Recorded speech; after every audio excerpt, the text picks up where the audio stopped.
Hello and welcome to the first ever bonus episode of When Life Hands You Lemons.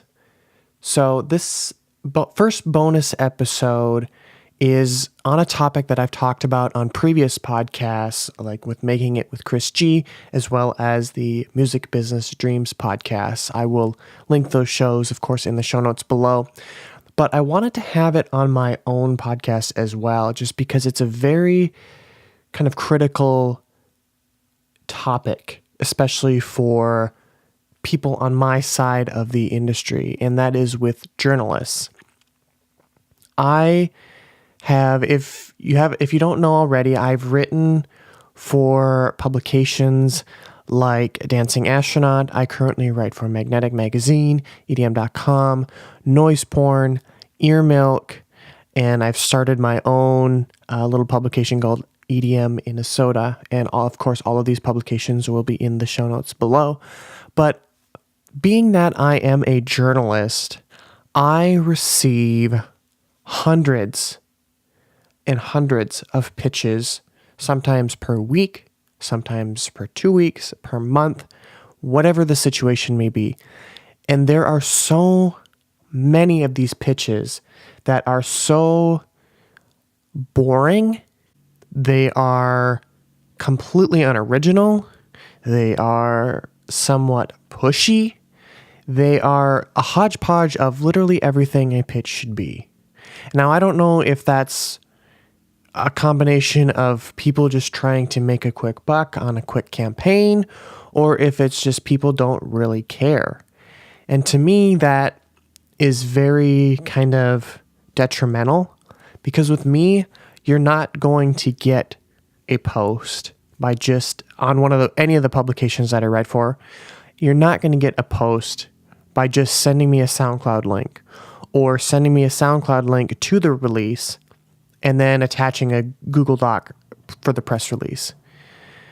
I really, really encourage artists, publicists, labels, whoever it may be, to have a story with their pitch. So in this episode, I want to talk a little bit about what is a pitch, what makes a good pitch, for me anyways, and how you can be creative in order to kind of boost your odds and your favorability of getting publications to pay attention to your release. So, like any other business, a pitch is a pitch. You have a product, or you have, in this case, music that you want to see results for. And results sometimes, like for example in Shark Tank, you want to see that you want to get funding for your product so you can better it in the company. In this case, you want to get coverage, whether that be in a publication, whether it be in a Spotify playlist, an Apple Music playlist, a SoundCloud repost, or whatever the case may be, whatever results you are looking to garner for this particular release. There's different kinds of pitches. There's the elevator pitch, which is kind of just a 2-3 minute pitch. And then there's the Shark Tank, where you're sitting down, you're going through the details and all this stuff. I personally want a little bit of both. I want something quick, short and sweet and to the point, where I will have something to write about.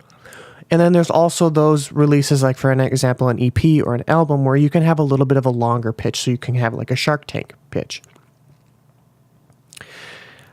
Now, what makes a good pitch?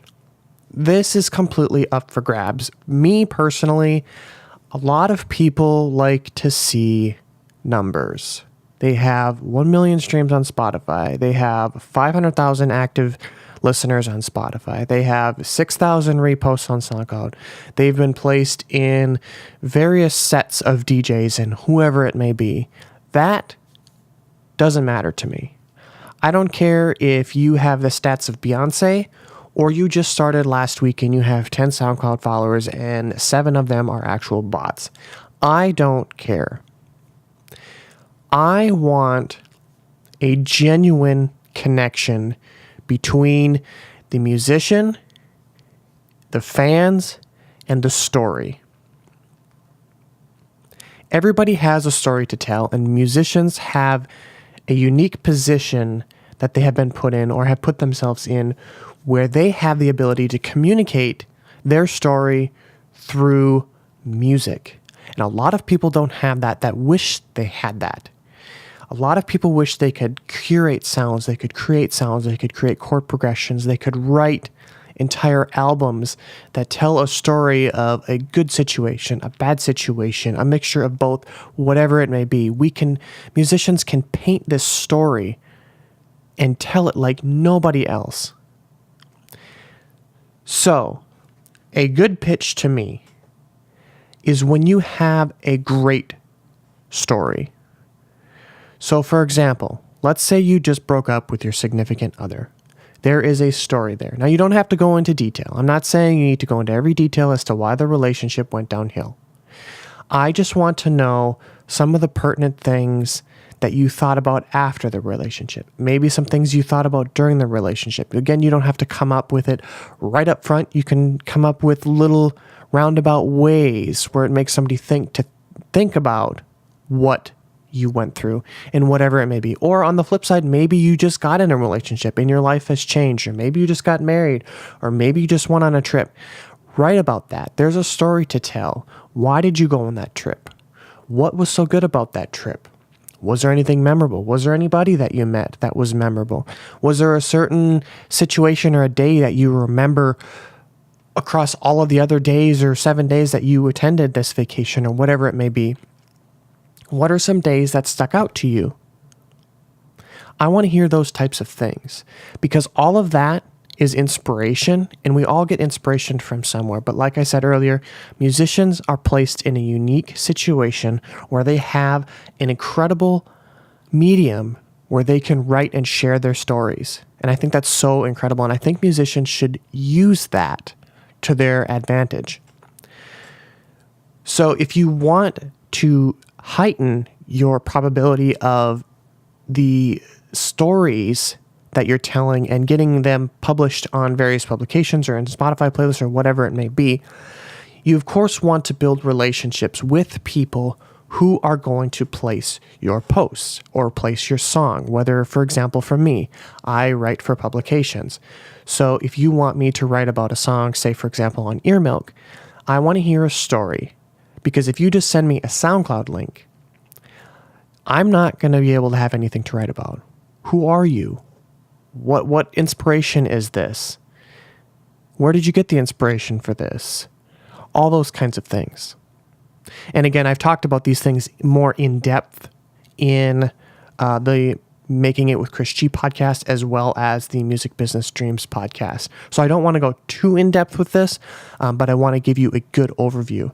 But building a relationship with me, whether it be on Facebook, whether it be through email, I have built relationships with some of the most amazing publicists in the industry. I think they're always kind.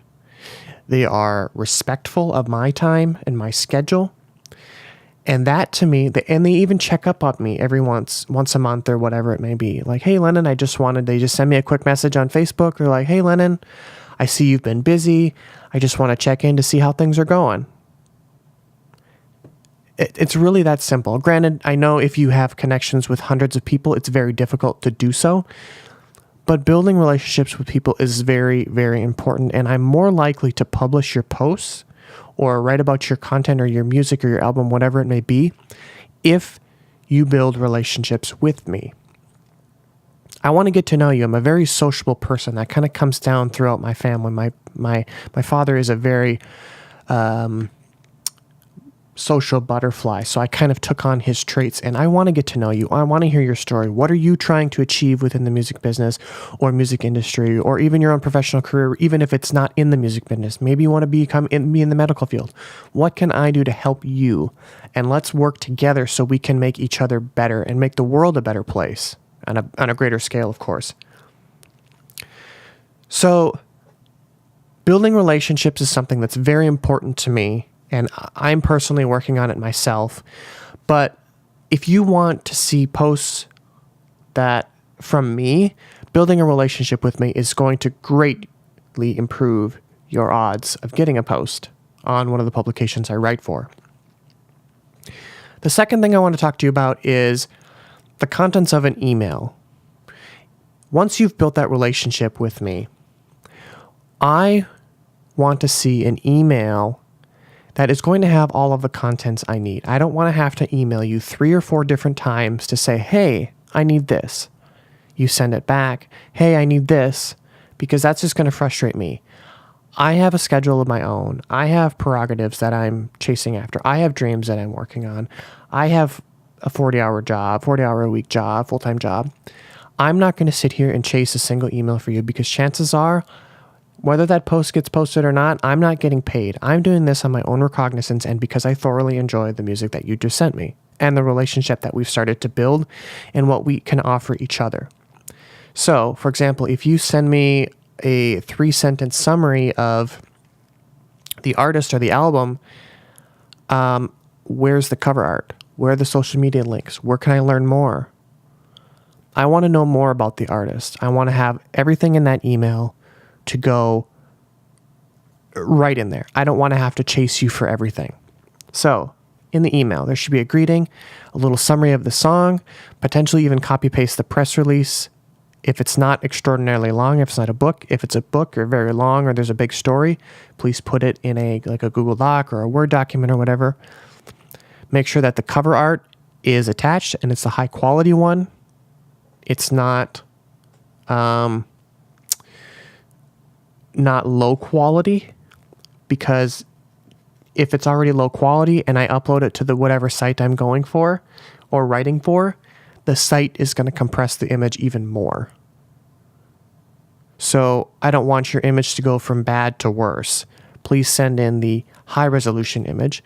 And then, of course, any social media links. And then, of course, any contact information should I need to contact you even more and have further questions about it or coordinating an interview or something like that.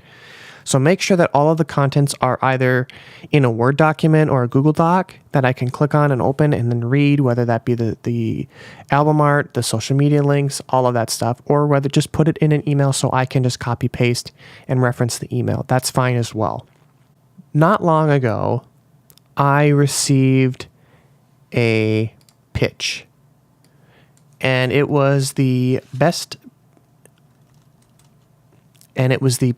email pitch that I have ever received. It was short, it was sweet, and I'll put the blog post, I even wrote a blog post about it. I'll put the blog post link in the show notes below. This blog post was so well done, or this email pitch was so well done, it was the picture perfect email pitch. So, for those of you listening, here's what it says. Hey Lennon, familiar with your work, Earmilk, although I know you freelance, and wanted to reach out. I'm a New York artist approaching 1 million streams and have been tabled by some majors. I would love to chat music sometimes or just talk about the industry if you'd be down. Also, would selfishly love your feedback on my new song coming out this Friday. Shameless plug to the SoundCloud link. It's straight ahead pop on this one, or at least I think so.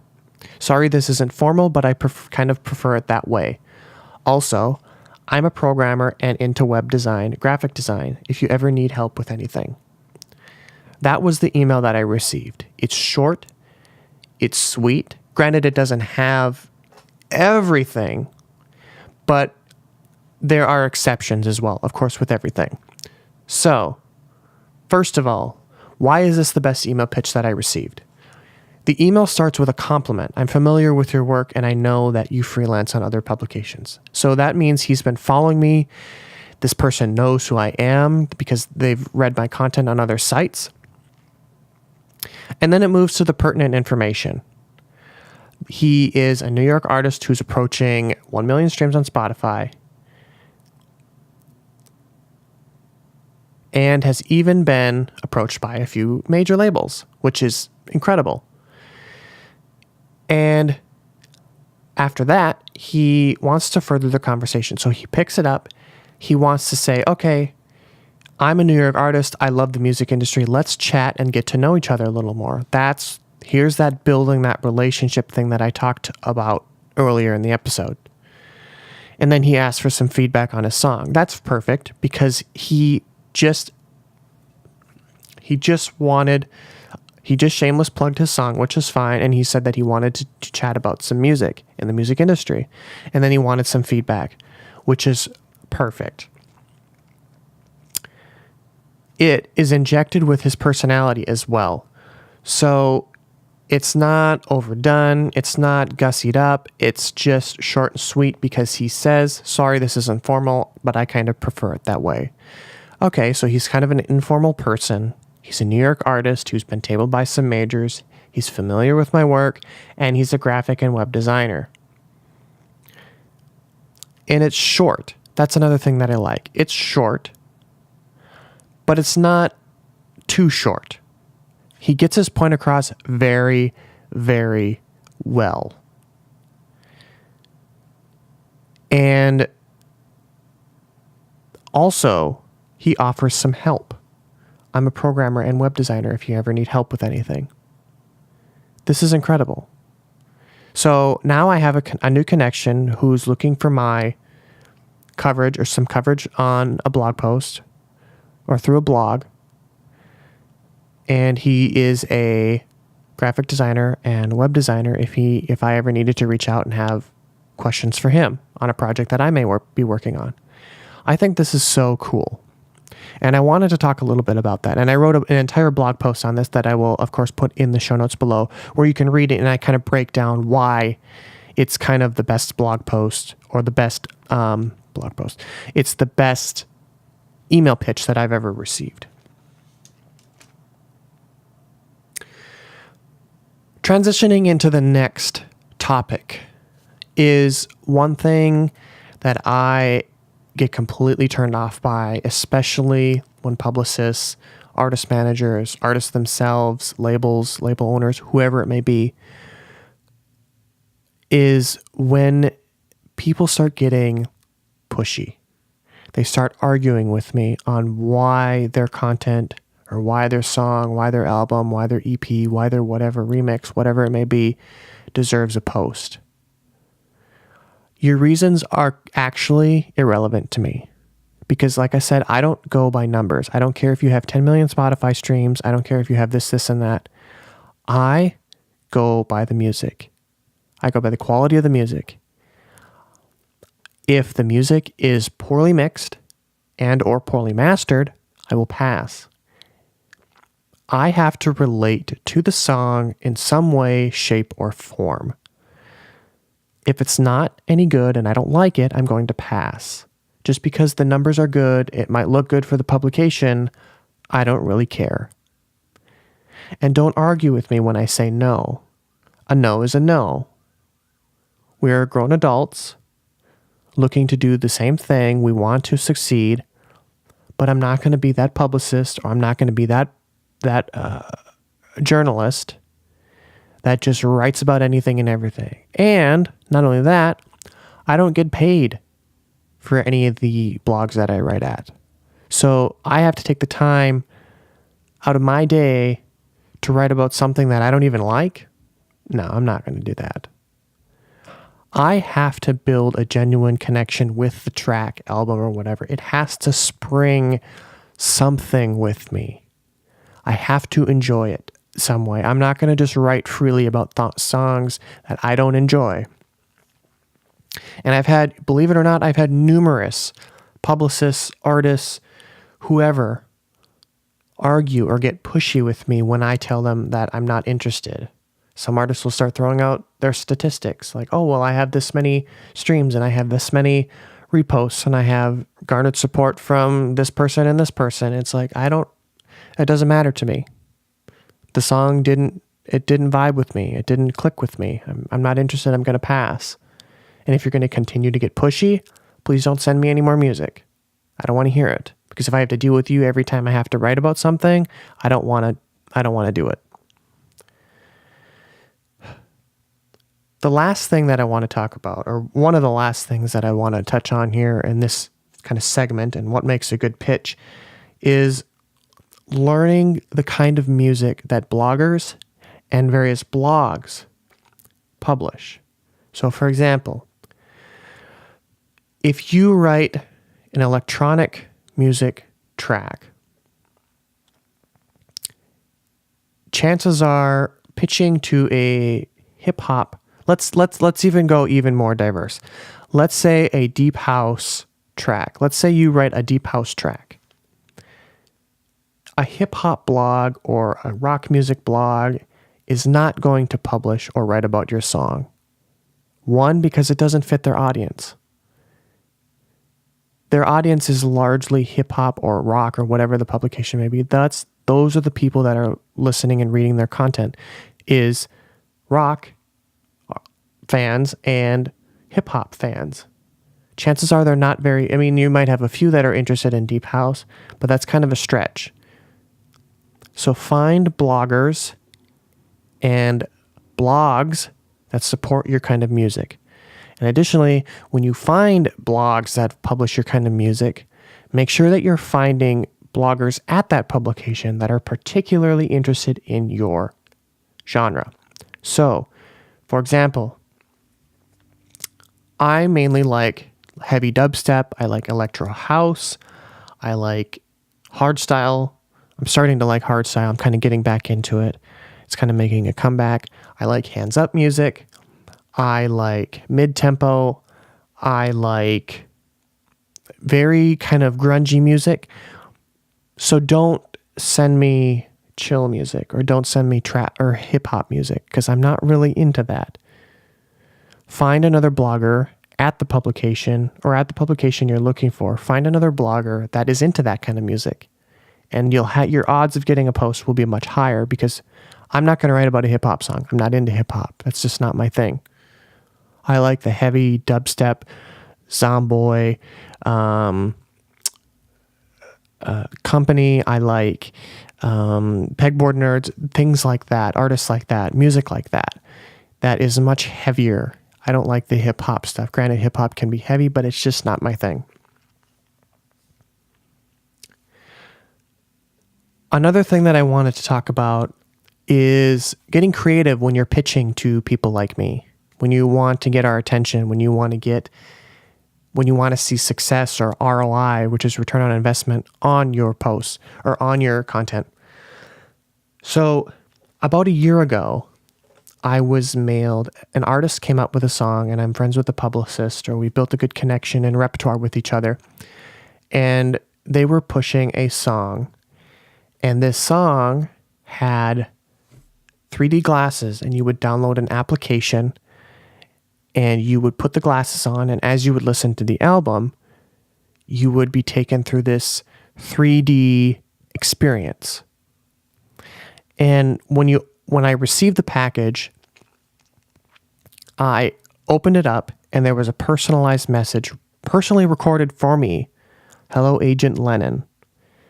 So the artist and the publicist took the time to personally record each and every one of the bloggers' names and whoever they were sending it to. They took the time to record the names of those people, which makes it much more personal, and I felt much more connected to that piece.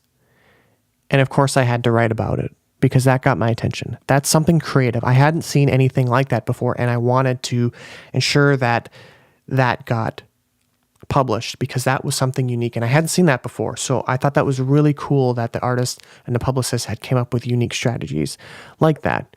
So that's another thing to keep in mind when you're pitching to these people is come up with unique strategies in pitching music. Because again, these publicists and these bloggers and these journalists and whoever you're pitching to receive hundreds and hundreds of pitches per day, per week, per month.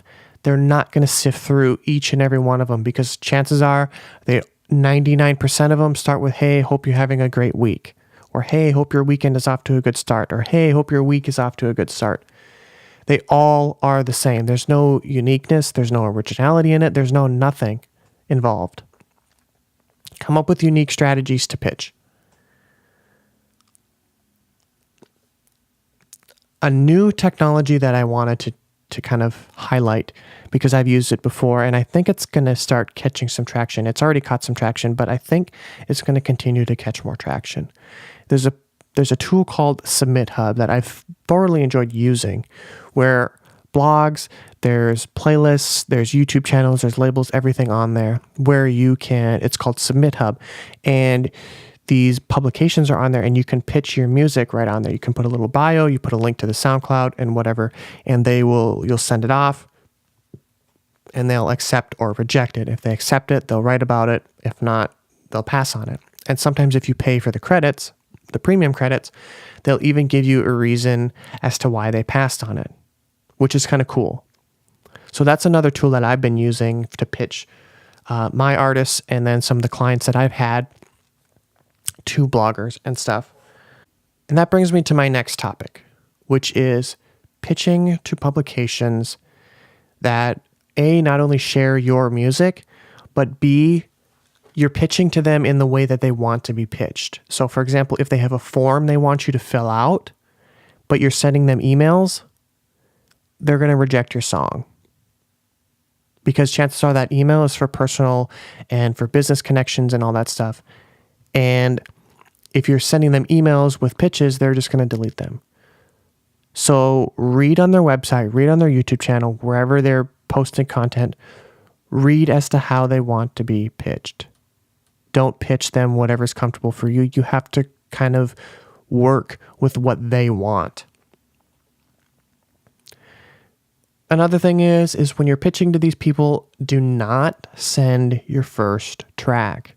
You might be very proud of it, but chances are there are a lot of things that could be improved upon. I can promise you that.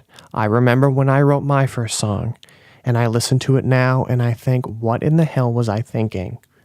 There are always things you can improve upon, so do not send your first track and expect premieres and expect a publication, a blog post on Billboard, and expect to get international stardom. You have to work very hard on your craft, and as you continue to work on your craft, the numbers and the fans will follow. I promise you that. So yeah, that pretty much wraps up this episode. I just wanted to kind of stop by quick and give you a little bonus episode. I'm hoping to do many, many more of these because I think it's kind of cool, and I always have little tips and tricks that I want to share with all of you, and I'm always running into issues that people are sending me, and I'm like, hey, that would be a good blog post, or that would be a good podcast episode. So there's all kinds of things that I want to share with all of you to kind of give you some more insight and how the journalist side of the industry works. And just to kind of recap, we talked a little bit about pitching to the bloggers. We talked about what a pitch is. Sometimes you got to have a short one. Sometimes it's good to have a longer one, depending on if you have an album, an EP, or if you have a big story to tell. We also talked about what makes a good pitch, talking about building relationship, the contents of your emails. And I talked a little bit about the best blog post or the best pitch that I received, which I will put in the show notes below, a link to the blog post where I go in detail about the contents of that pitch. And I also talked a little bit about not getting pushy with bloggers. You may want your track. You may think it offers value. You may think it has all these things, but if it doesn't click with a blogger or publication, it's not going to work. And you just have to accept the fate and move on. You can always pitch to more blogs. That's just because one says no doesn't mean 10 others won't. That just means it's a no from that particular writer. You can even pitch to other writers at that publication. That's not a big deal. But that particular writer says no, it's time to move on. Don't keep badgering them, because chances are, if you really like their writing and you're continuing to badger them, they're not going to write or work with you on your next release. I also talked about getting creative with some of your pitches and how that can make you stand out.